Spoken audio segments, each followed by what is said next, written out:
कि रटना कारज भिया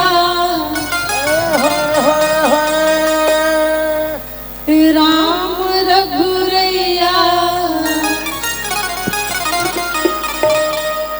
कैसे कि राम रघुरैया जी